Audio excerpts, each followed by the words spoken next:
Hello, everybody. Good evening, everybody. From where you have joined, it is very nice to have you.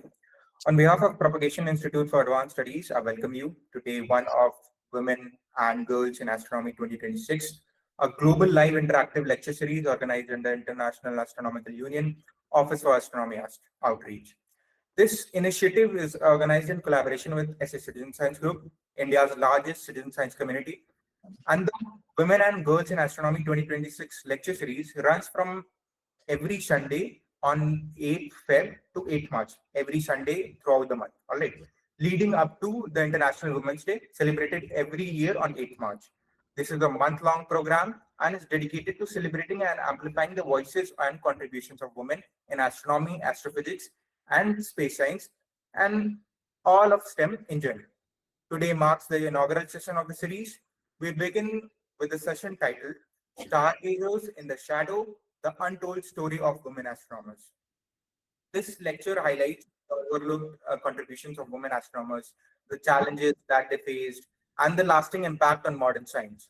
At Propagation Institute for Advanced Studies, we work to make space science accessible, inclusive, and free from gatekeeping. This session is part of the Curious Mind series, created to encourage curiosity and meaningful scientific dialogue. It's an honor of mine and my team to introduce today's speaker, Dr. Priya Hasan. Dr. Priya Hasan is an assistant professor of physics at Maulana Azad National Urdu University, Hyderabad. She holds a PhD in astronomy from Osmania University and has completed her postdoctoral research in France and at IUCA Pune, and is a recipient of DST Women Scientist Award. She is a member of International Science Team of 30-meter telescope and co-chair of IAU Women in Astronomy Working Group, and serves as a regional astronomy educator coordinator with IAU and OAO. Before we begin, I encourage all the participants to stay engaged. Certificates will be provided to all of the active participants that come here. And without further delay, I invite Dr. Priya Hasan to begin today's session. Thank you. Yeah. Thank you very much. Thank you for that kind introduction, and thanks for giving me this opportunity to inaugurate this thing which I'm going to be talking about. And I hope you all, okay, yeah, let me do the entire screen. So please tell me if you can see my PowerPoint. Can you see my PowerPoint? Yes, ma'am. Okay, perfect. Okay, so hello everyone, and good evening to everyone. Good morning to the others from wherever you are. So today we are going to talk about Stargazers in the Shadow, the untold story of women astronomers. You can see all the women astronomers in the background, and we'll be basically talking about them. And I teach at Maulana Azad National Urdu University, which is located in Hyderabad. I have my email also given down below. So in case after the lecture you want to get in touch with me for anything, you can always contact me. You're most welcome to do so. So let us start. I'm going to start off with a small exercise where we are going to Google, okay, which all of us keep doing all the time. So let's Google, okay. I hope you can see my screen. Can you see my browser? Can you see my browser? Yes, ma'am. You can see my browser? Yes, ma'am. Okay. So now supposing I just ask for list of astronomers, okay? And we are going to do this exercise. Let's look at list of astronomers let me say famous astronomers, okay? Let us talk about list of famous astronomers, okay? And look at this list which I show you. Look at the list. You see Nikolai Copernicus, Galileo Galilei, Johannes Kepler, Edwin Hubble, Tycho Brahe, Newton, Carl Sagan. And look at the list you see. Here's the list you see in images. You know many of these. That's Carl Sagan, that's Copernicus, Galileo. Okay, this one, it gives out my thing, but you can see again Galileo. And basically what you see is one thing common. You can see in all these pictures, I hope you can notice this, is men, right? Can you see it? You see all these people are basically men. Where are the women, right? 50% of the population of this planet is women, right? But when I say list of famous astronomers, all that you see are men, right? Tell me if you can spot a woman. This is not, I mean, you see finally here there is a female astronomer, but otherwise you see for all the names I showed you, you don't see any women. Same thing if you actually do it with Physics, for example, let's take it as list of famous physicists. Again, look at these. Where are the women? You don't see any women. There's just Marie Curie. If I ask you, name a woman physicist, most of you all, the one woman you will all be able to name is Marie Curie, right? Other than that, most probably you won't be able to name any other woman. Look at these pictures. This is Newton, right? Where are the women? You don't see any women, right? Clearly, you clearly don't see any women, right? So let's go back to our story. So you see, basically in our Google experiment, what we did is when we looked for a list of famous astronomers or a list of famous physicists, you almost don't see any women. There was one woman, you saw Marie Curie in physicists, and in women in astronomers, you almost didn't see any women, right? So you can clearly see that there's an absence of women who are listed in that list, right? Which is realized by us that obviously astronomy has been shaped by countless brilliant minds. Loads of people have always been interested in astronomy, studied astronomy, right? And despite historical barriers which women faced in terms of lack of access to education, to telescopes, to professional recognition, women have actually made many groundbreaking contributions to astronomy. This could be from calculating orbits or discovering new stars, mapping the universe. But you can see that if you actually Googled and searched for famous astronomers, you actually didn't find any women, right? And for this very reason, February 11th is actually celebrated it's aligned with the UN, the United Nations, recognizes as the International Day of Women and Girls in Science, okay, in science as general. And the International Astronomical Union, which is the IAU, Office for Astronomy Outreach, they actually use this as an event to actually celebrate for not just women in science, but specifically for women in astronomy, right? And then you all know that 8th of March is again International Women's Day, and that basically explains why are we having this month-long session of lectures. So it starts today from February 8th, which ends at March 8th. And basically the idea is that in this, we will make you meet a whole series of different women astronomers. I'm doing today's session, but next Sunday you will have some other people speaking to you, and you will basically be exposed to what are the other women astronomers which we do and we, are talking about. So obviously you can come out to the important question, which we are all trying to address, is can women do science, right, in general? So there's something I wanted you to see. Have a look at this. I hope you can see it. This is a very nice video. Have a look. I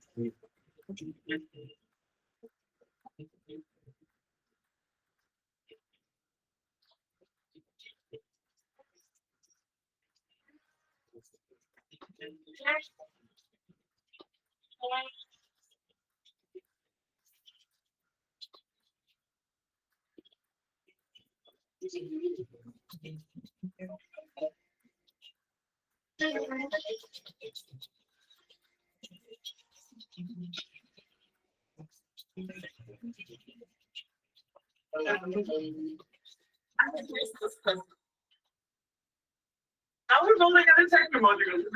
For this, we need to go. Ihr wollt wissen, was mich in der Wissenschaft begeistert? Ich liebe es zu rätseln und Probleme zu lösen.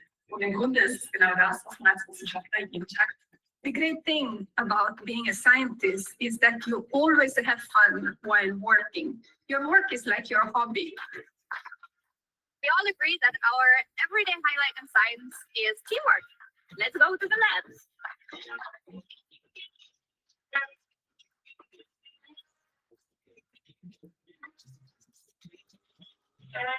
So oder so.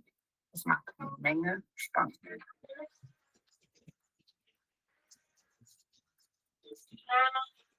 Wissenschaftlerin zu sein bedeutet, beharrlich und zielstrebig zu sein, aber genauso kreativ und neugierig.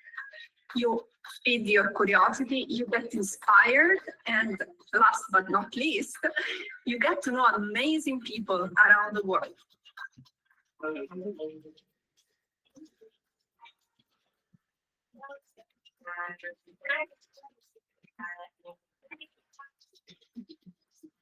No matter where you are, Science extends your horizon to the whole world, in fact, to the whole universe. Science will shape you and take you to great places. I wish you all a happy International Day of Women and Girls in Science. Yeah. So I hope I've convinced you that in a field like astronomy, which everybody is interested in, there's definitely been a lot of contribution of women. But like you visibly saw in the example that I showed you, which even Google, when you Google looking for famous astronomers, you do not find women, right? Though the other video, which I showed you after that, was a video from Germany of the Max Planck Institute, where you can see that there are a lot of women actually doing astronomy, right? And what I wanted to convince you all about is that these women are not something different from you and me, right? They are normal women like you and me. They may have other interests also. They may be painting, they could be musicians, they could be scuba divers, they could be whatever. And they have a profession which is of astronomy, right? So there are a lot of normal women who are actually doing astronomy, right? And it's all about recognizing them and knowing what it is. So let's talk about, we'll go a little bit in the past. We'll talk about women who actually made history. All these women you see. If you know, back home also, in our space program, in ISRO's space program, we have loads of women in the space program. And the good thing is that ISRO has actually been highlighting it a lot. You look at these women, they are ordinary women, right? They are typical Indian women in saris, looking very, if you were to see them on the road, you'd probably not even identify that these are, people who are different. The idea is to convince you that they are normal people like you and me who are doing astronomy, right? So like I said, we go back to the past and let us look at one of the earliest known astronomer women whom we know, which is Hypatia. She was born, she born in 350 to 370 and died sometime around 415 AD. So she's one of the earliest known astronomers, female astronomers we know. And at those times, like it is being done, and now also where people are doing interdisciplinary work, she actually was an astronomer, a philosopher, as well as a mathematician who lived in Alexandria, Egypt. And she taught philosophy and astronomy. She's one of the first female mathematicians also. But what you can see in the picture is that finally she met a very sad end where she was, brutally killed, because often a woman who was into science or into something other than what was considered to be womanly duties was often considered a heretic or considered some kind of a witch or something like that. So you can see this picture, which actually shows how she was being dragged and killed finally. So Hypatia, she was actually, she was murdered by a mob of Christians, though she was actually a very great achiever. She was a prominent thinker, and but society was always against people like that. We move back to our present situation, to the situation of Mary Somerville. So Mary Somerville, this is more recent, right? She was a Scottish scientist, writer, and a polymath. She studied mathematics and astronomy. If you see that typically that's something to be given to all the younger participants, that typically if you like astronomy, very important for you is mathematics as well as physics. And even now computer science, right? These are the typical areas you need to be comfortable with if you actually want to do astronomy. So she was actually elected with Caroline Herschel. We'll come to Caroline Herschel in a minute. And she published various things. She and Caroline Herschel were the first female honorary members of the Royal Astronomical Society. So the Royal Astronomical Society earlier only admitted men, right? But Mary and Caroline Herschel were amongst the early women members, right? So Caroline Herschel is someone very interesting to come up with. She was the younger sister of William Herschel. Now, William Herschel was a German astronomer, and he actually had he had his telescope, and he was supposed to, do observations and things like that. And she, being the younger sister, she accompanied her brother, and she worked with him. Okay, and she worked with him in which she actually identified, rather discovered 3 comets. Okay, several comets. And the king, this is the first case where the king actually granted her an annual stipend of 50 pounds as William's assistant, her brother's assistant. This was the first professional salary ever paid to a woman in England. Okay, and she was awarded a gold medal by the Royal Astronomical Society. She was a very good observer, and she basically accompanied her brother with all his observations, and she was part of all that. A more recent one is Maria Mitchell. Mitchell, she was an astronomer, librarian, naturalist, educator. She also discovered a comet. So these were the times when looking for comets or nebulosities in the sky was considered a very important thing to do. Instead, a lot of the early astronomers, they actually made catalogs of these nebulosities, which finally many of them were actually external galaxies or various other kind of objects. But there was a deep interest in actually identifying these objects. Some of them were comets. So she discovered one, which was actually called Miss Mitchell's comet in her honor. And because of that, the king of Denmark, he actually gave her a gold medal in 1848 for her discovery. And she was first internationally known woman to work both as a professional astronomer and a professor of astronomy. So in Vassar College, this is in New York, she was the first professor of astronomy who was actually employed as professor of astronomy. She was also the first woman elected fellow of the American Academy of Sciences, Arts and Sciences, and the American Association for the Advancement of Science. So that is one of the earlier persons we had in the American scene. And then let us move more ahead. These are people whom I'm sure you may have heard about. Margaret Burbage. Margaret Burbage is a very interesting, it's very interesting to actually read about her life this thing, because she actually worked on stellar nuclear synthesis. So what is nuclear synthesis? We know that basically stars, they are basically made up of hydrogen and helium. And then what a star does in its lifetime is it basically does nuclear fusion. That means it fuses all these lighter elements to produce heavier elements, right? So from hydrogen, you get helium. From helium, you get carbon, nitrogen, oxygen, etc. So the whole process is called nucleosynthesis, because you're using nuclei of lighter elements and you synthesize them to build up heavier elements. And this is done by various reactions. There could be what is called the PP chain or the CNO cycle or the triple alpha. There are different methods of actually doing it.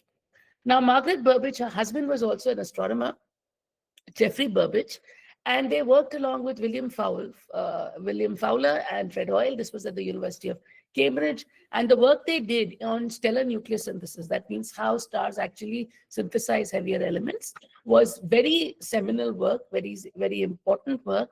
But the tragedy in the whole story was that the Nobel Prize in 1983 was given to Fowler. That was the person with whom she worked. She worked with her husband, Geoffrey Burbage, and William Fowler. And papers have all their names on it. But the Nobel Prize was only given to Fowler, okay? And this was the Nobel Prize that he shared with Chandrasekhar. So Subramaniam Chandrasekhar and Fowler got the 1983 Nobel Prize.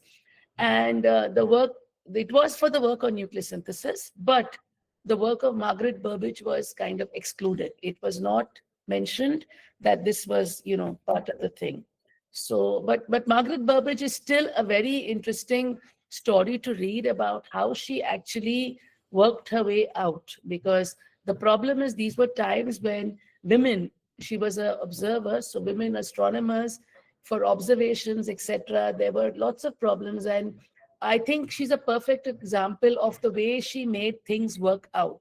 Right? We don't have too much time to talk about it, but you can actually read about it and see how she faced all the problems she did. For example, even for the Royal Greenwich Observatory, she became director. She was the first female director. There was generally the director of the Royal Greenwich Observatory was also the Astronomer Royal. Okay, but when she was appointed director, Martin Ryle was put as the Astronomer Royal because they needed a man over there. And the best part about Margaret Burbage was she actually campaigned in opposition to discrimination against women. So basically her point was about discrimination, that there should be no discrimination. Look at an astronomer as an astronomer, not as a woman. So for example, in 1972, there was an award being given by the American Astronomical Society called the Annie Jump Cannon Award. We'll talk about her in a while. And this is awarded only to women.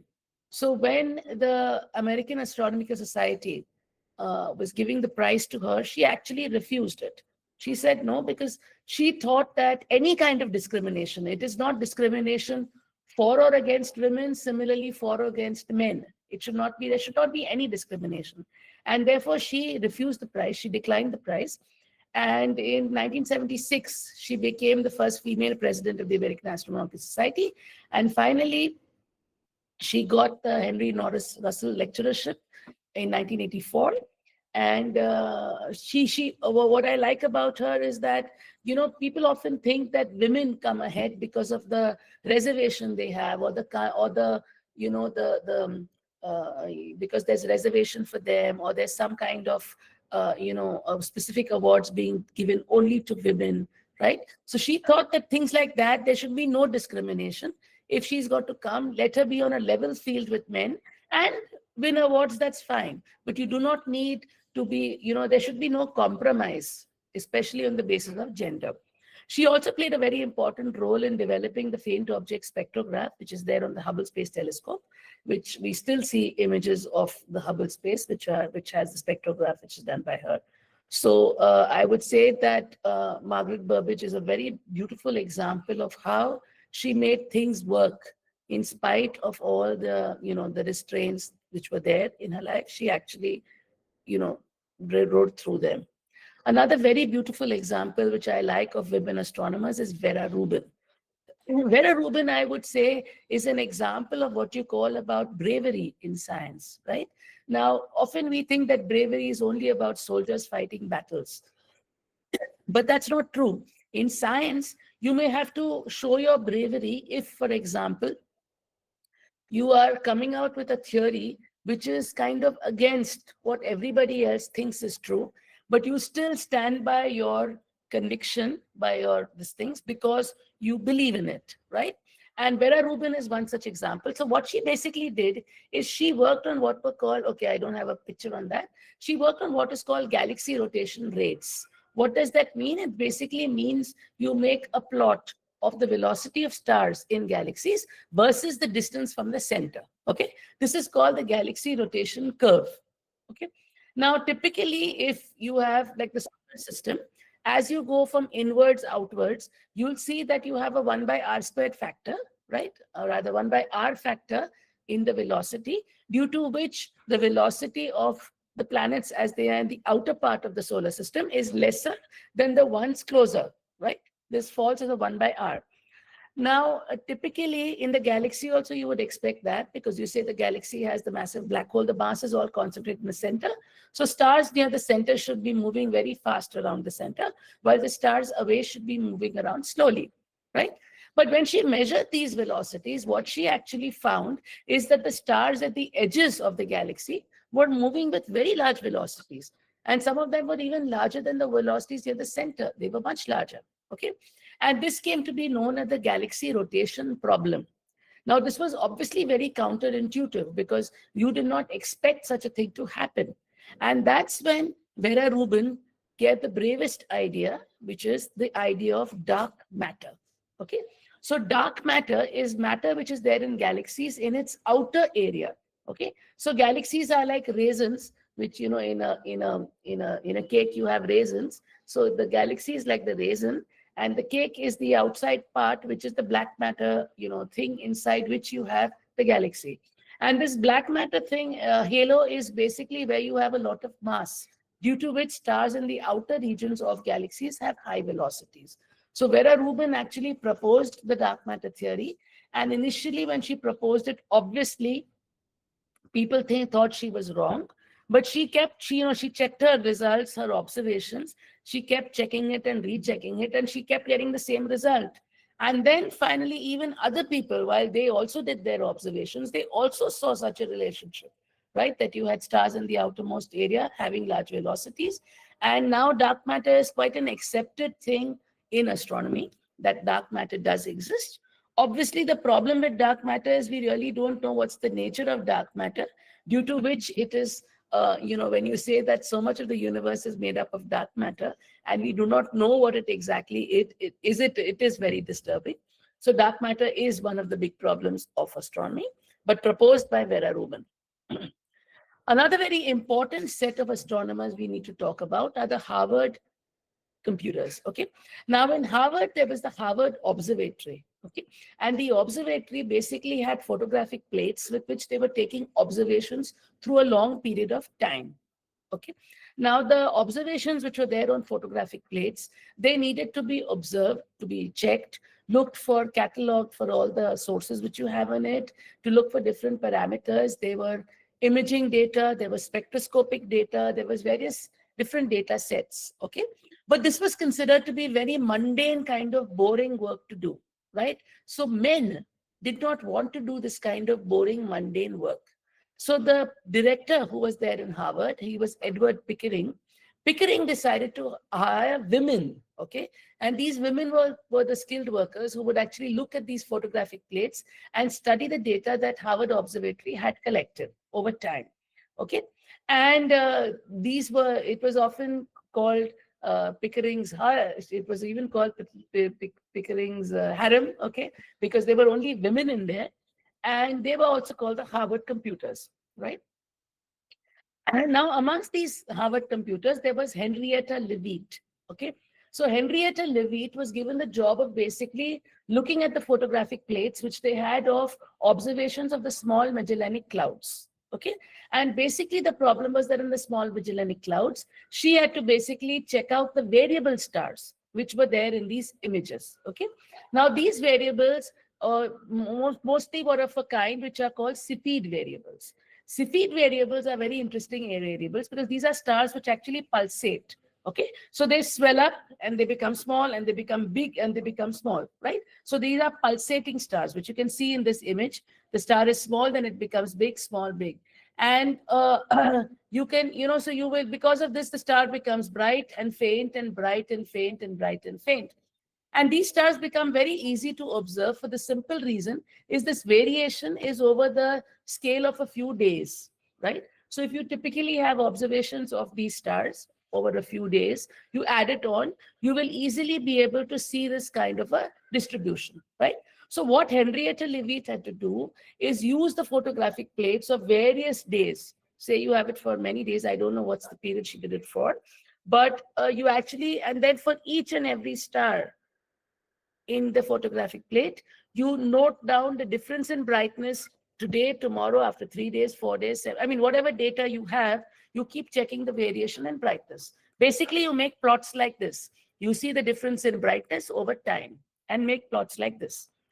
Now, Henrietta Leavitt was a very intelligent woman, and while she was doing it, she noticed something very, which for her was very obvious, that the period of variation was proportional to the brightness of the star. Okay. Now, what happened is because all these stars were in a small Magellanic Cloud, so they were all approximately at the same distance. Otherwise, the problem is if she had been doing this for field stars, that means stars which were any part of the sky, you don't know the distance to the sky. Then, for example, she would have not got such a law because all of them would have different kind of absolute brightness. You are just going to see the apparent brightness and you won't be able to derive this. But what she was doing is, since she was studying specifically the small Magellanic Cloud, all the stars were approximately at the same distance, right? So therefore, when she observed this, that depending on the brightness, the brighter stars, the period is more, right? So she derived what is called a period luminosity relationship, okay? Which you can see in this plot over here. This is the luminosity and this is the period. So basically what she got is that the luminosity of the star increases as the period of the star increases. And that basically tells you that if I can measure the period of the star, I can actually measure its luminosity. So she did this for the small Magellanic Cloud. And then it was realized that you could do it for any other Cepheid. If I look at any other Cepheid variable, say not in the small Magellanic Cloud, these were all small Magellanic Clouds, but supposing I looked at a Cepheid variable in Andromeda, okay? But my problem is I don't have the distance to Andromeda, right? But I know the observations and I know what is the period of variability of a Cepheid, say in Andromeda. I can use that, this period luminosity relationship, to derive the luminosity of the star. And this is the absolute luminosity, okay? So once I derive the absolute luminosity of the star, I can get the distance to the star, okay? Now I'm going to show you why Henrietta Leavitt's discovery was so important, okay? So what we know, galaxies are basically a large collection of stars, gas, and dust, and you basically want to observe galaxies. So what did Edwin Hubble do? Edwin Hubble was he basically used the Doppler effect. He looked at the spectra of various galaxies. Okay, so you know that the Doppler effect tells you that depending on the movement of the source, if the source of light is moving with a certain velocity, if it is moving away from you, it will get redshifted. That means the wavelength will become longer. And if it is moving towards you, it will get blue shifted. That means the wavelength will become shorter. So if you measure the shift in wavelength, delta lambda by lambda, that will give you V by C. That is the velocity of the object with C, right? And using that, you can actually calculate the velocity of a galaxy, right? So Edwin Hubble looked at different galaxies, looked at the spectra of star-getting galaxies, and used that to actually calculate the velocity with which those galaxies were going away from us. Okay. The next thing that Hubble did, in which Leavitt's work comes in, is that he, in each of these galaxies, he identified variables, Cepheid variables. Okay. He used this basically so that he could find out the distance to the galaxy. Because supposing if he found a Cepheid variable in a galaxy, all he needed to do was to measure the time period, the period of that Cepheid variable. So once he'd measured the period of the Cepheid variable, he can find the absolute luminosity of that variable and hence the distance to the galaxy, right? So he used a spectra to basically get the velocity of the galaxy, and he used Henrietta Leavitt's work to find out the distance of the galaxy. And that's how he came up with the great Hubble law, where he discovered that the velocity of the galaxy with which the galaxy is moving away from us is proportional to the distance of the galaxy. And the constant of proportionality was what was called Hubble's constant. Okay, and this is what we also know as the expanding universe. That means what he found is that we are looking at different galaxies. You have a galaxy which is close to you. Its velocity is small because d value is small. But if you're looking at a galaxy far away from you, its velocity is large because its distance is large, right? So what he basically found is that in this way, you could actually, this was actually proof of the expansion of the universe, right? That the universe is actually expanding, right? And that's how he could, use it to actually, see that this expansion is taking place, right?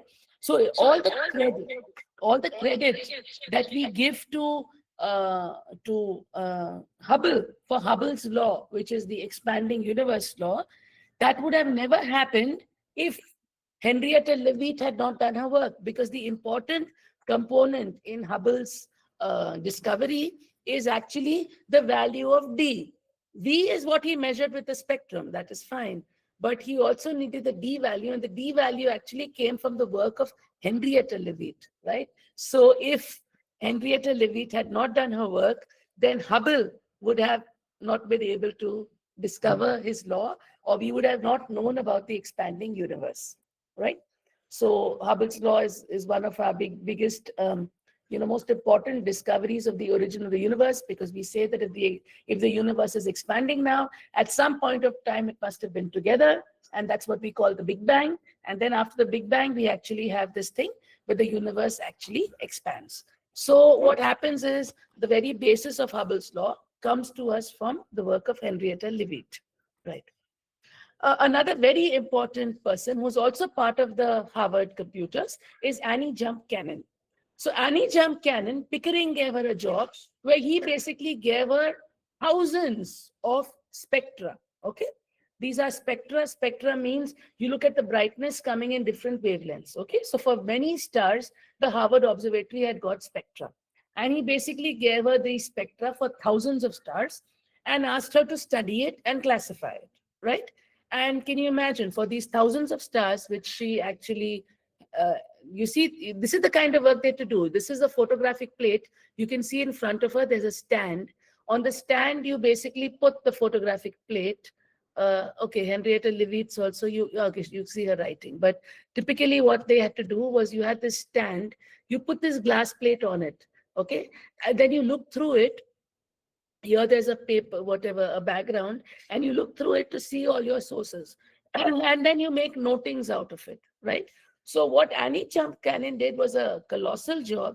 Looking at these thousands of spectra, she actually classified them into types which are which we call O, B, A, F. These are, it basically goes as brightness, as temperature falls. So O type stars are the hottest type of stars, and B type is then cooler than O, and A is cooler than that. So you're basically starting off with stars of different temperatures. And she actually classified this based on the strength of the Balmer absorption lines. So the spectra, Balmer line is a line which we basically get from hydrogen. So Annie Jump Cannon basically identified the Balmer line, which is coming from these different stars, and then she used that to actually find define the strength of the line, and based on that she classified these stars as O, B, A, F, etc. And you know that this is actually a fall of temperature. So O type stars are the hottest, M type are the coolest. So in that way, she directly associated her classification to the physical property of stars, which is their temperature. Okay. So that was Annie Jump Cannon's work, and this was based on thousands of spectra. Okay, it was a colossal job she did. So this is how the spectrum of a star looks. You'll see it like this. This is the brightness and different statistics, and based on that, you can see all these different brightnesses. So that was Annie Jump Cannon's work, which you can see over here. The next very important astronomer which we need to talk about is Cecilia Payne. Okay. Now Cecilia Payne, this is in 1925. Okay. Cecilia Payne, in her doctoral thesis, her basic study was about what are stars made of. Okay. And these were the times when people thought that stars, or the sun, for example, is made up of the same material like the earth, right? But what she did is, with her observations, she actually came to the conclusion that the sun and stars are basically made up of hydrogen and helium. Okay. And initially, when she submitted her thesis, even her supervisor did not believe her. He was Russell, and he did not believe her. But finally, through observations, etc., people know that she was right. And this was a very important discovery, because it basically tells you about the composition of stars, right? And that's what Cecilia Payne worked on. So she actually, with her observation, she proved that she was correct. We're now moving a little faster in time to Jocelyn Bell. Jocelyn Bell is often considered one of the epitomes of women astronomers, for the simple reason that Jocelyn Bell actually worked in the University of Cambridge. Okay. She was working for her PhD thesis with Anthony Hewish. Okay. And they were basically trying to study interplanetary scintillations, to study quasars. But what she did is she actually built a radio telescope. Okay. And this radio telescope was to study these scintillations. And she was getting some pulses of signals, some signals coming in pulses. Okay. So initially, people thought that these were some kind of alien signals, okay, of little green men. And, so that's what they thought these were, little green men. But then it was realized that this is not that. This is a natural source. And the natural source, which are the stars, which we call pulsars. Okay. And the continuation to the story is that this was such an important discovery that a Nobel Prize was given for this discovery. But the Nobel Prize in 1974, it was given to her supervisor, okay, to Anthony Hewish, because it was believed that the work was conceived by Anthony Hewish, and Jocelyn Bell was just the PhD student who implemented or did what her supervisor told her, and hence she doesn't deserve the credit for the work which was done.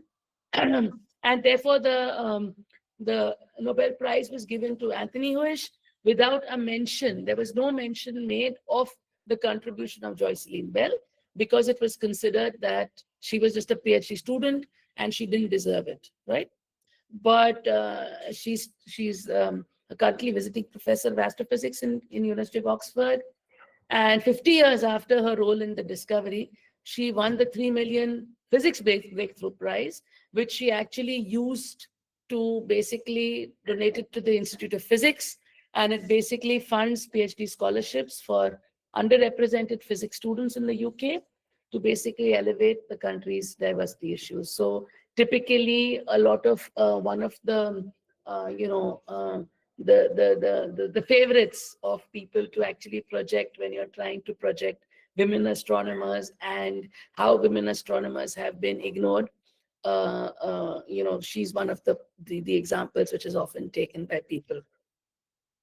And let's come to a success story, which is more recent in 2020. I'm sure you are aware of Andrea Ghez. Andrea Ghez is a professor of physics and astronomy at UCLA.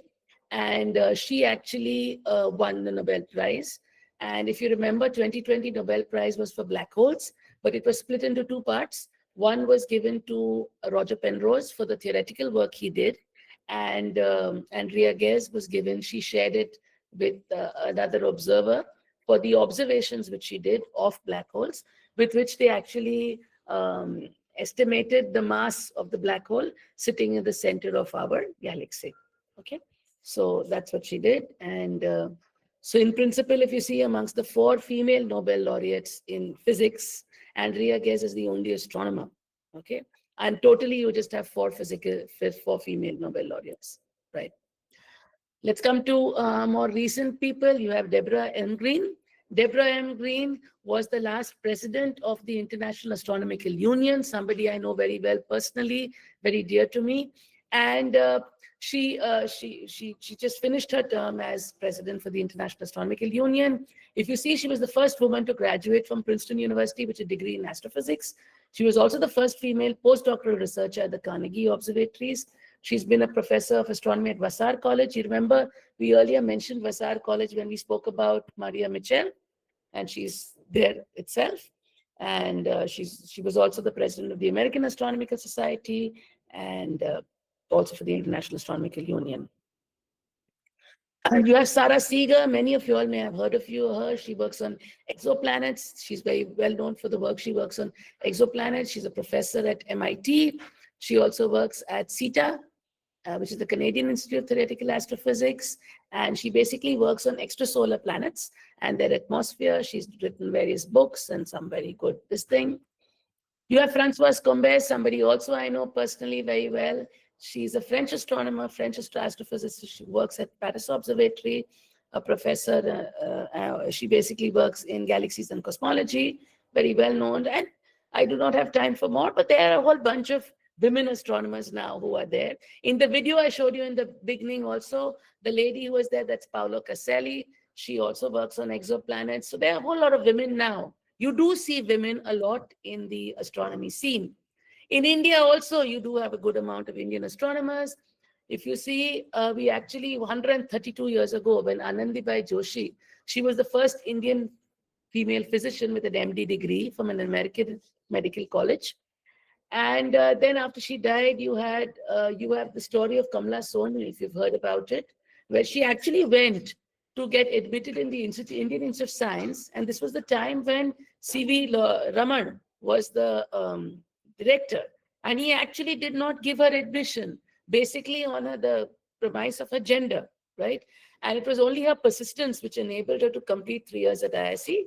And then she moved on to Cambridge to get her doctorate in science. But she could not get it from ISC because Raman, the great C.V. Raman, we all know about, he actually refused her admission because of her gender.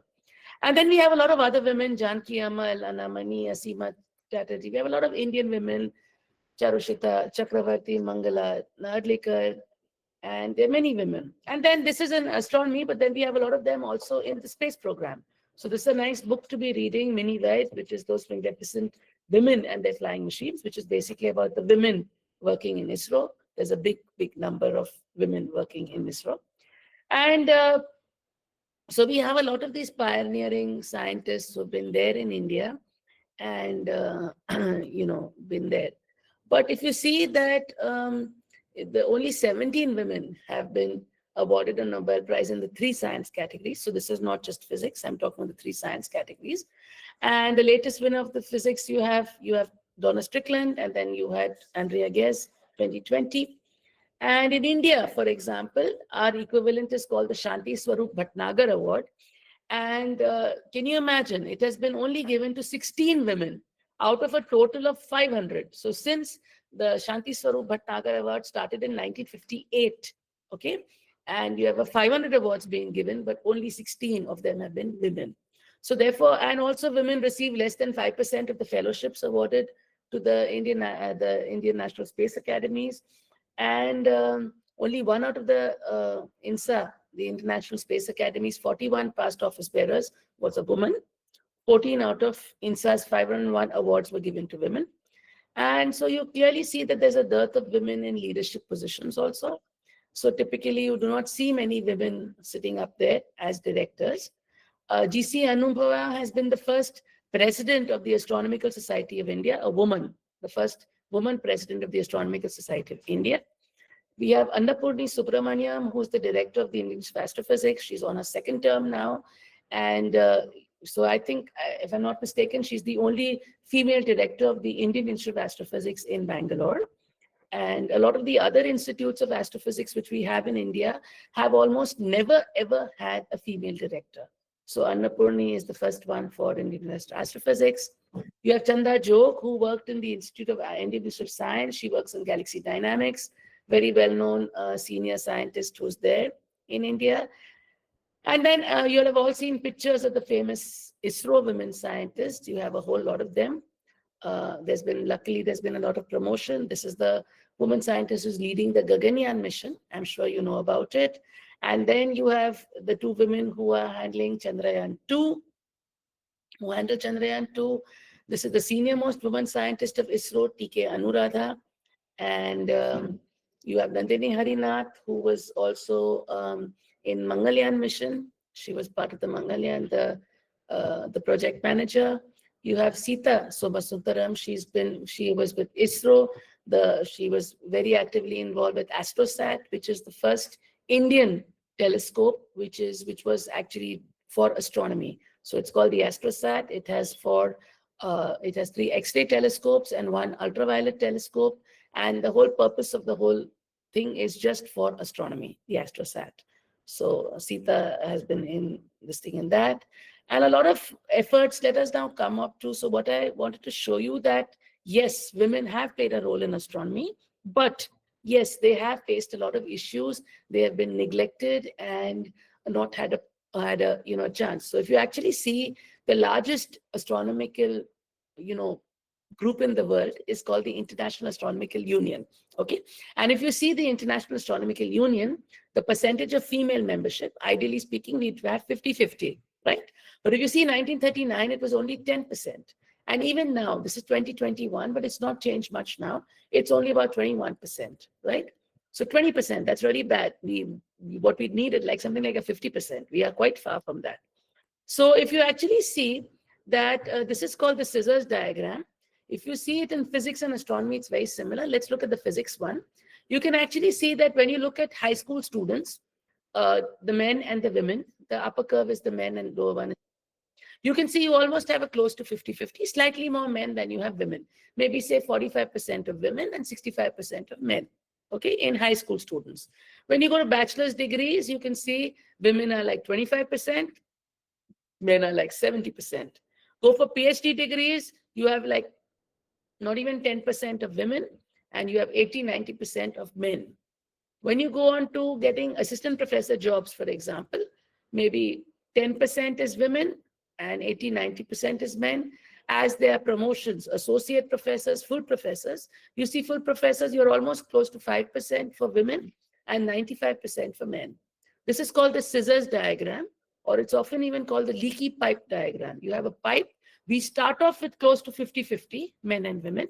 But as we progress, the number of, PhD students or, assistant professors, associate professors, directors, then what happens is you have this very large disparity where you see, even like in astronomy, like it is in physics, full professors are like barely 5% of them are women, but 90% of them are all men, right?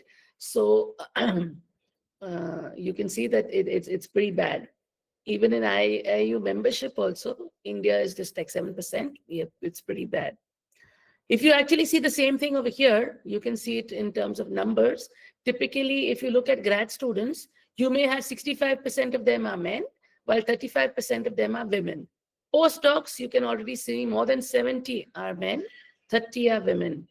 Adjunct professors, you see this, assistant professors, this. And as you come to full professors, you can see like 85% of them are women and only 15% of them are men, right?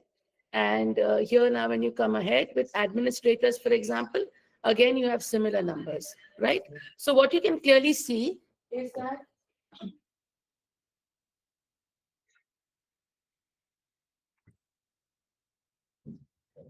I'm sorry. So what you clearly see is as you come into higher levels, leadership levels, the number of women are not even 15%, while the number of men is like 85%, right? Like I said, this is called the scissors, the leaky pipe, whatever, the problem which exists.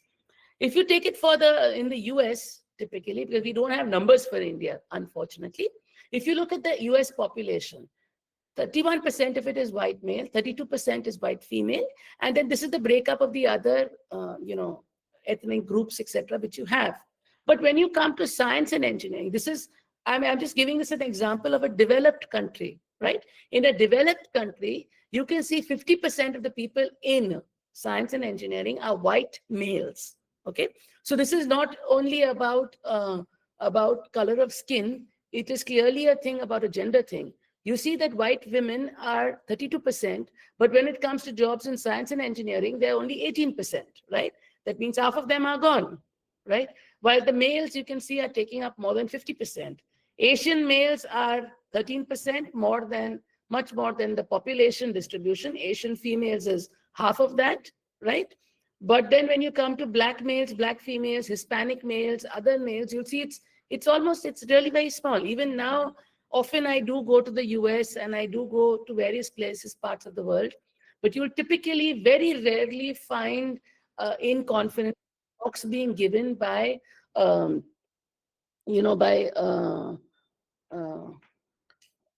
talks being given by male, black men or black women or Hispanic men. You'll very rarely see them as the speakers, right, in conferences. So there is a very large disparity. Now, what is the problem? If you actually see the key issues are basically, one issue is the problem of stereotypes. And, because there are stereotypes, what people think women should be doing and what men should be doing, right? And so what are the 3-step process which we can do? First thing is educate, right? Tell people about science. How can they actually be part of science? And for example, recruit them. They should get jobs. Women, if they become astronomers or physicists, they should get jobs. And then retain them. Because the problem is, first of all, for women to get jobs is difficult. I'll explain to you why. And then retention also. Once these women get these jobs and then they start families, they have children, they have other responsibilities at home, they then are very tempted to actually drop their jobs because they have got to do other things and they may want to drop it and go. And therefore, there also has to be sensitization at workplaces so that people realize that their female colleagues are going through certain issues and they need to do something to help, support them because of the different issues that they are facing, right? And therefore, they need to realize that, for example, if you have a female colleague and she has issues in coming on time to work, it could be because, she has to drop her kid at school or she has to do some other duties due to which she's getting late. But you have to realize that she has to do those jobs and it would be good if people are understanding about it, right? So in the International Astronomical Union, we have a Women in Astronomy working group, okay? And I am now no longer there. Last year I left it. But otherwise we had the chair who was Mamta Pomier and I was the co-chair. And we had a whole working group, this whole working group of people who worked with us for the process, okay, of this in the Women in Astronomy group. And what we did is we worked basically on a 4-point program. Number one, the first important is awareness. People do not even realize that this is a problem, okay, which has to be handled. Okay, so first of all, about recognition of the problem. Then identifying working women, researchers, gather statistical data, right? People do not know. For example, when I told you that we've never had a female director in an astronomy institute in India, the first one has been Annapurni. Otherwise, we never had a female. Similarly, you'll see that in most of these institutes, you will really have a lack of women who are working over there. So statistical data needs to be collected, and we need to actually know what is the status of this thing. Another thing I was very keen on was training and skill building. That means women, if they want to be successful astronomers, they need to have skills. The skills could be coding skills, Python programming, doing various things. And basically, if they have the skills, then they will be employed. If they do not have the skills, they will not get employed. So I was very strongly focused on training programs for skill development so that female students, earlier career researchers, they get confident with coding. There's often a lot of girls are, nervous about coding. They're like, oh, coding is very difficult. I can't be doing it. So they have to learn to do it. It's just something you need to learn. Okay. And then we were trying to raise funds so that there could be funds, financial support to women. And then another important thing is communication and dissemination. These women should be able to even talk to each other, check what are the other issues other people are holding, keep some seminars, hear about people's experiences, see how you can work out your thing. And the IAU itself has been doing various actions to promote women. They know that the fraction of women in the IAU is low. So therefore, now they have been trying to have more women in the higher positions. For example, president, vice president, various positions. They're trying to see to it that you do have much more women. And then we also want to attract more women, making them more visible. And seeing that, for example, in symposia, etc., you do have a good chunk of women speakers, women representing things and doing things, right? So the next 100 years, the IAU actually has been working very hard for equity, diversion, and inclusion. So this is not only about gender, it's also about color, it's also about all kinds of differences, economic differences, various differences which could exist in people. But like I said, that astronomy is a thing of common interest for everybody. So therefore, we need to do things so that it is accessible to everybody, irrespective of your economic strata or irrespective about your gender or the color of your skin or various other factors, right? So a lot of effort has been done towards that and to encourage girls into actually looking at this thing. So I'll just go back a little bit in history with the IAU. If you see, this is the first General Assembly of the IAU, which was held in Leiden, 1928. And what's interesting about this picture is if you see the circles, these are 6 circles, and these are the only women who were present at the General Assembly in 1928, right? And like you'll see the executive committee marked in red over here, there is no woman, 0 women, okay? And this is the status of the International Astronomical Union way back in 1928, about 100 years ago. If you actually see it in 1932, where it was held in Cambridge, you can see a slight better this thing. You do see a few women over here, and you almost don't see anyone over here, right? It's quite bad. The executive committee, they've been trying to encourage women to be there in the executive committee. So you see that the second female vice president was from China. This was 1988, Ye Shuhua. And you see the gender distributions. You'd be surprised at these numbers. The blue is 1 to 10%. So you can see India falls in this thing. But you see 10 to 20% covers America. It covers Russia. It covers Australia, the so-called developed world, right? You can see the numbers are slightly better in Europe. You can see 20 to 30%. So it's slightly better in Europe.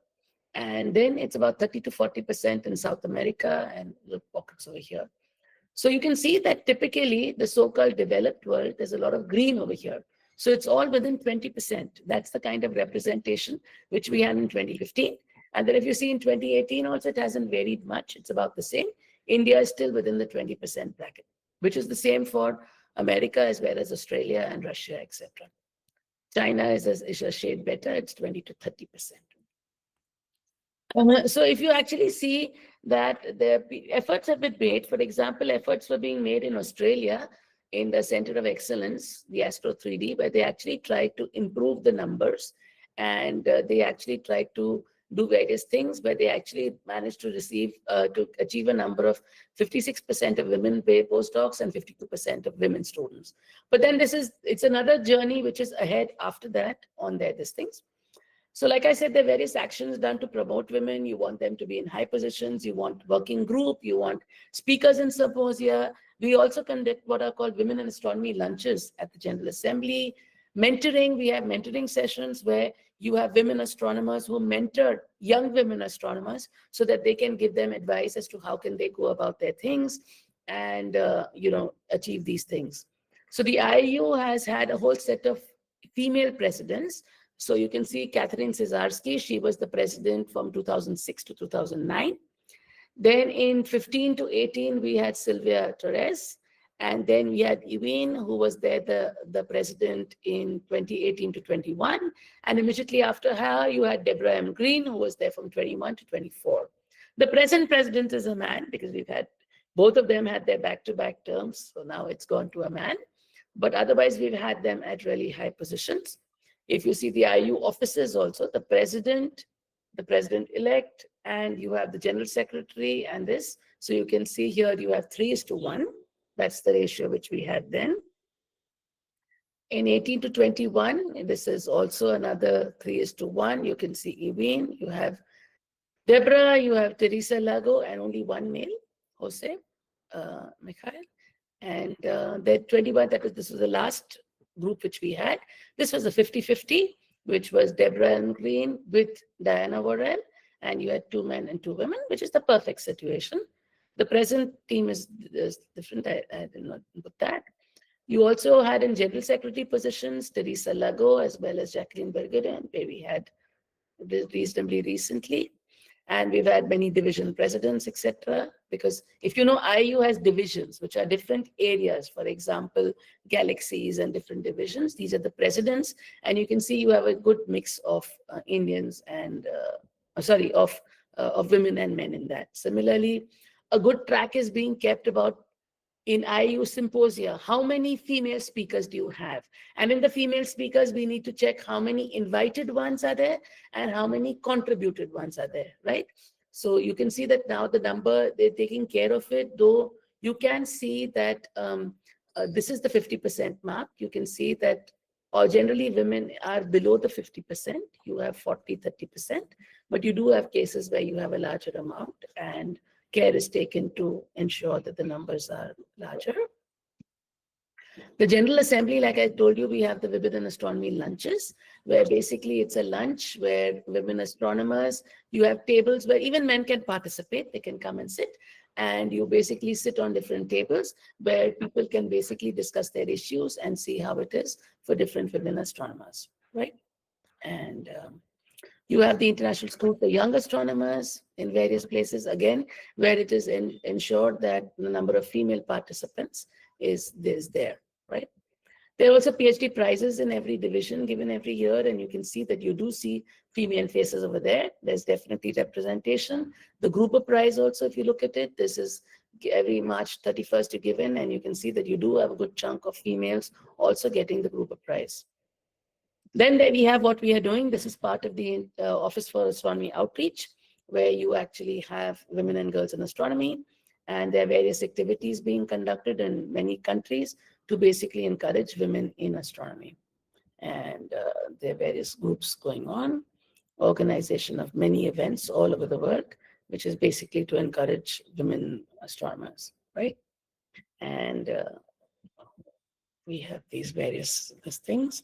Inspiring Stars is more about even looking for physically handicapped, where again, this looking for inclusivity, where you have blind people and they can use these tactile models to feel it and, see the, supposing you want to give the surface of the moon, you actually do 3D print it and then use that to actually feel it and feel the surface. So the next IAU 100 years is actually looking for, in IAU meetings also, you often have sign language people who are actually doing it so that participants who cannot hear can actually, look at that. There's a gender study being done where you're actually looking for the gender gap and actually seeing how to measure it and how to reduce it. And we obviously look for a more inclusive and diverse astronomy in this thing. So these are the various actions which are being done. And I already spoke about this. Oh, sorry, this has got repeated. I'm sorry about it. And a little bit about my efforts. This is, like I said, I was basically very much in the training programs that we were doing to encourage women astronomers. And what I was talking at, we had various webinars, etc., to actually talk about the issues and for promoting women.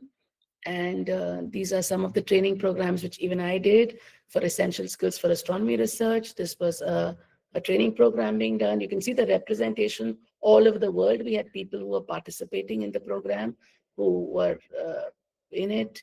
All these things are available on our YouTube channel. There's a Women in Astronomy YouTube channel in which we have all these things over here available. So please, I would encourage not just the women, everybody. We have these things over here, and you can actually, there are training programs on Python, on Matplotlib, on Archive, various things. And you can actually have a look at these videos and learn skills. This is the kind of feedback we got from people. They were very happy with all these training programs because they learned some very essential skills with the training programs. Participants were given certificates. We had another one which was on essential skills, which included the sun and Twitter for scientists. And then I also did something else in that. And then I did another training program where we took specific science case studies and studied things like exoplanets or stars with Gaia data, or for example, dark matter, galaxies, AGN, etc.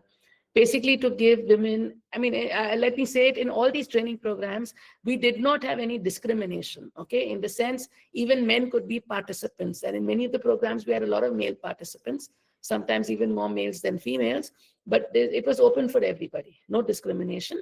And therefore, the idea was just to just give people a taste of research and how is research done in astronomy. And here's the executive committee. You can have look at things that they are doing. There's a Slack channel. There's this thing. You can always contact me if you want to get it done.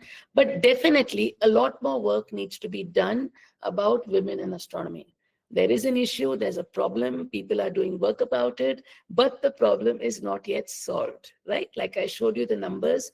Even in countries like US, the representation is 20%. We are quite far from 50%. And like I said, in India, etc., also the numbers are this thing. So a lot more needs to be done. And I would wish for an ideal world where, you know, you'd have a freedom of choice, equal opportunity, male or female, irrespective of your gender. If you are interested in doing astronomy, you're interested in doing anything. It needn't be only astronomy. It could be whatever you want to do. There's a freedom of choice, equal opportunity for everybody.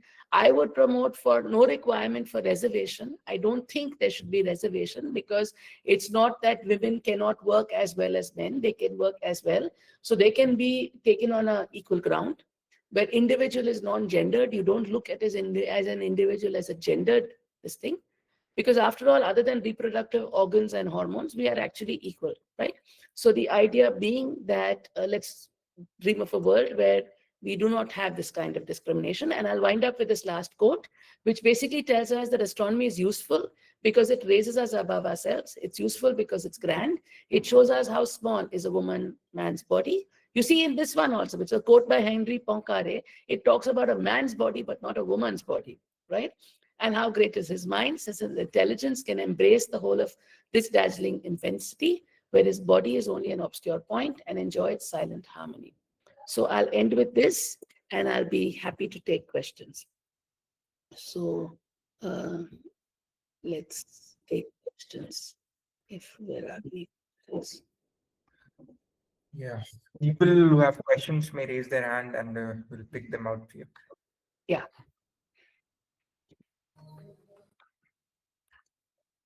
Yeah. Please go ahead and raise your hands and we'll see to it that your question gets answered.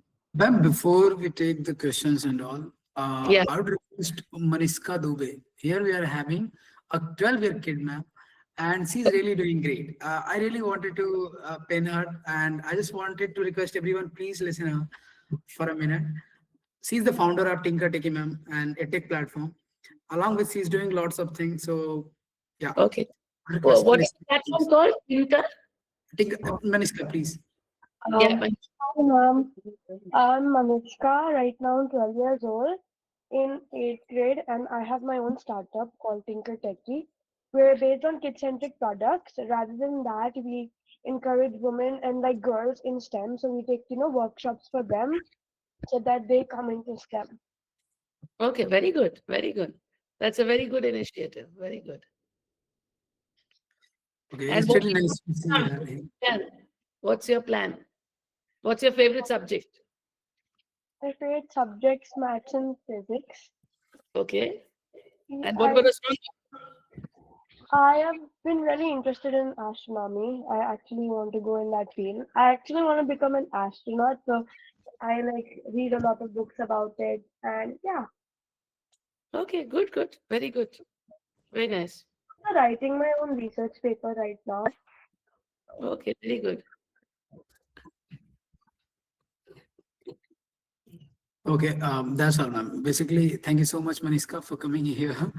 Okay, I randomly just got her. Okay, yeah, sir. Now we can go for the quiz part. Yeah, yeah. No, I mean, people who have questions may raise their hand, and we'll take them.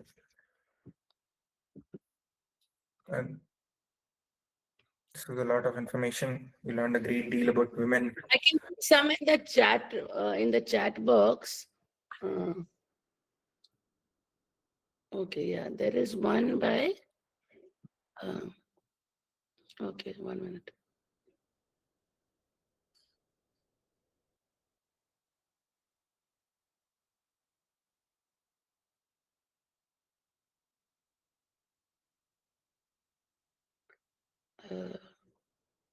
Don't see any in the chat.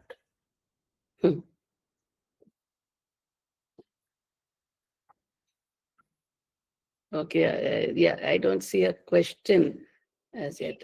Okay, there's one, Arpita Singh. Is there any program for planetary sciences and geology? So it's not exactly, you'd have it more in what is called earth sciences. In geology, in earth sciences, yes, because, you'd like to, I know the University of Hyderabad has a program in earth sciences where they have a small part on exoplanets, on studying other planets of other solar systems. But I do not know of any geology program, with planetary sciences. No.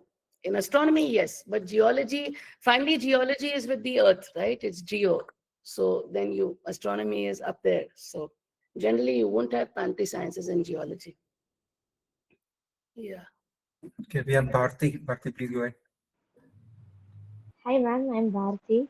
Right. Thank you very much for your session today. I wanted to ask, I think throughout your talk, you have highlighted about the professional professional barriers that the women have faced. But I feel, maybe I'm not sure about abroad, but in India, I'm studying engineering now, and even for engineering, there are a few barriers that I had to overcome. So maybe you have done a lot more. I'm having a career in science. So in the family level, how did you overcome those kinds of barriers? Like all the I don't know they don't trust as much as they do the boys, and yeah. Yeah. So actually, I think I was just lucky. I was simple lucky in the sense when I have an elder sister. I don't have a brother. I have an elder sister, and my elder sister became a doctor. She wanted to be a doctor. So she became a doctor, and then she became a rheumatologist. So she did specialization and all that. And for people, that was very easy to understand that, you're doing doctor and whatever, whatever. But when I said I want to do what I want to do, some people, actually, I even remember them even passing comments saying that you are probably not so interested in studies. I mean, my elder sister is more interested because she did medicine and all that. But they thought I was doing this, and it basically implied that I'm not interested in studying. Hence, I'm doing, this time pass, tare vare and things like that, not some serious work. So obviously people do think like that, but luckily for me at home, I was very lucky in the sense my parents always encouraged it. By the time I was 12, 13, I was 13, I was sure that I want to do astronomy. I said, I'm just doing astronomy, that's it. And I remember at home, I had full support for that. Nobody opposed it in the sense, how are you going to do? What are you going to do? Even I did not know properly what I would be doing, but I was lucky that I did not face any problems. Even in my parents' home or even after I got married, etc., I never had any opposition to that. So I was lucky. But obviously, in many cases, there would be a lot of opposition. Like when I was teaching at the university itself, many girls would come and the parents would come and say that if she does astronomy, then क्या रात में तारे देखना पड़ेगा क्या? फिर रात में how will she go? रात में कैसे तारे देखेंगे? ऐसे वो तारे रात में ही दिखते हैं, रात में ही देखना पड़ेगा, सुबह में तो आप नहीं देख सकते हैं. So then they would say, but how will she go? Then you would say, नहीं नहीं, मैं रहूंगी, लेडीज टीचर रहेंगे, कोई रहेंगे, हम लोग देखेंगे कि they are dropped back to the hostel. And that's what we used to do. We would actually in our car, the female students, we would take them in our car and go and drop them in the hostel so that, if we are coming back late in the night, they are not like walking in the university campus alone. The boys can handle their story, but the girls, we would take them in the car. But in short, there are problems. Yes, it's not just about even observing in the nights. But typically, if you even go for astronomy conferences, you'll see 70-80% are men, 20% are women. So I've gone to conferences. I'm the only speaker. I'm the only female speaker. Or other than me, maybe there's one or two other female speakers. So I make friends with them. Well, otherwise, the rest are all men. So yes. But the thing is, you have to live through it. If you give up on it, then there is no this thing. If there's no sense. So you have to. I believe in, you have to, it's okay if I'm the only speaker. What is the problem? I do my business. I give my talk and go. So, yes, it is a difficult job, but I think it has to be done. And you have to just do it. So it is a little uncomfortable, but you do it and it's fine. But luckily for me, I have never faced any situations which were uncomfortable where I thought I need to call the police or do anything. Aisa kabhi nahi. I've never had an issue. So it is fine. So you don't need to be surprised. Yeah, there's a problem. It's not there. But yes. But this is the problem with maths and physics. In maths and physics, for example, I'm the only female faculty in our physics department. There are no other female faculties. In our university, in the maths department, there are no women teaching at all. All the faculty is men. So that's how it is.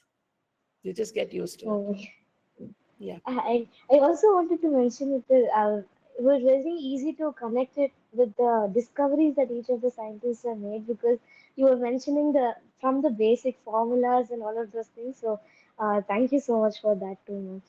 Yeah, welcome. Thank you. Yeah, welcome.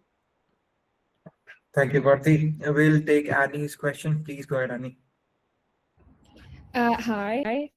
It was a really nice talk. So basically, I'm an Indian, but I reside in Bahrain, and I've just finished my master's in astrophysics in the UK. And I've been trying to apply for like a bunch of research work, postdoc, or PhD work in India. And it's been like a hassle to apply because obviously I'm an NRI. And the fact that I don't stay in India, it's kind of coming as a problem right now. Yeah. But I can't also contribute like my work to, another country because they see me as an expat. Okay. So I'm really struggling to find like relatable PhDs or so that they don't reject me so I can further like progress in this field in astrophysics. So is there any advice or recommendations you can tell me? Yeah, so the problem in India is the numbers, right? We have a lot of numbers. So even if you have 10 PhD positions, you'll have 1,000 applicants for those 10 positions, right? So it is difficult. And in most cases, there are entrance exams. There's an exam called the JEST, the Joint Entrance Screening Test, okay? So you typically have to give the JEST exam, clear it, and then only then could you get selected for a PhD program.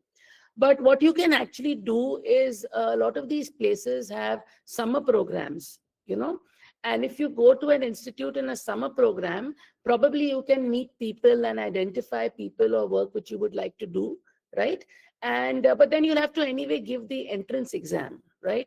Similarly, in universities also, some of them have entrance exams, some of them have interviews. But I think it is good for you to identify people whom you would like to work with, right? Look for people in institutes and universities across the country and get in touch with them. Send them emails. They will write back to you most probably. And, check up about how could you go there or whatever. Because otherwise the procedure is only through the exam, entrance exam. And the entrance exam is tough. It's not easy. So, but Right. you So can. I don't know So the mostly jest about exam that. we held, generally, I don't know, this year's jest, it should have been over because generally the jest is done in February. I can just check when was the jest done this year. But now you can't apply for it because, the application would have been done. But, okay, it's 12th April, 12th April. So this is the jest exam, the joint entrance screening test, jest. So you can just Google jest 2026. I don't know whether it is still open for application, but No, ma'am, it's already over. it's over. It's over. So that's the exam you'll have to give. Or individual universities. Many institutes have their own entrance exams also. So if you identify people, check in their website, what are the things for their entrance. So other than just exam, many places have their own entrance test. So you can also give that own entrance test and also go. So that's also possible. Yeah. For the summer programs, do you know like which universities or companies offer them? So I could like just look up to You that. have to check their websites. You'll have to check their websites. So you can actually Okay. meet me separately and I can send you a thing. This thing. Yeah, Yeah. sure. Okay. All right. Thank you so much. Welcome. And technically, we also have a summer program, so you can apply there. But moving on to the next one, TJ, I'm sorry if I pronounce your name wrong. Please open your camera and ask your question.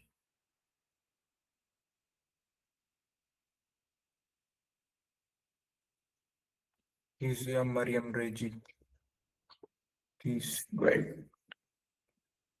If you can open your camera, that would be better. Are you there?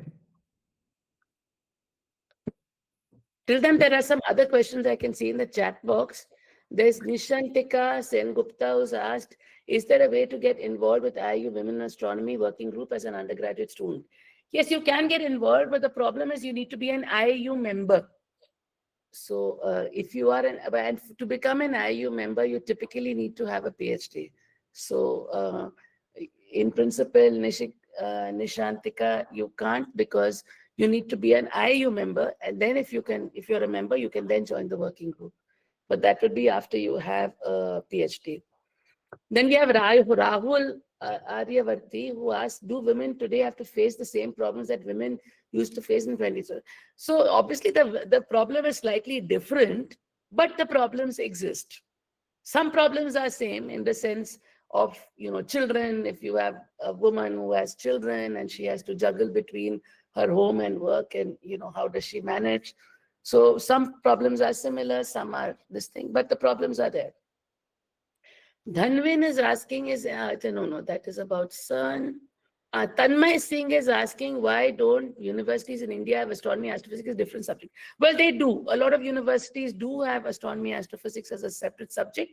But the problem is that for astronomy, astrophysics, it is considered that you need to know maths and physics. So typically in India, most places in BSc, you may not have any astronomy, astrophysics. You may have a paper in MSc. Like in our university, we offer a paper at MSc level on astronomy, astrophysics. And then finally, you take up astronomy, astrophysics only at PhD level. So your master's should be in physics or maths, and then you can apply for a PhD in astrophysics. So that's basically because you need that much of a foundation in maths and physics before you do astro. Right. So yeah, okay, let's see if there's somebody else. Arpita, how is astronomy and earth sciences related? So earth science is only with dealing with the earth, and astronomy is the skies above, and there are common things in them, but otherwise they are quite different.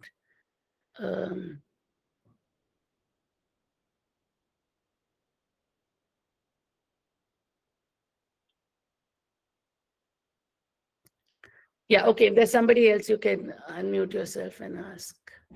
Sachin, you can go ahead.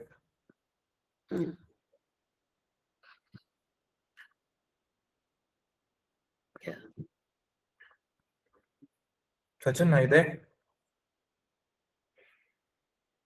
Please open up your camera and please go ahead with your question.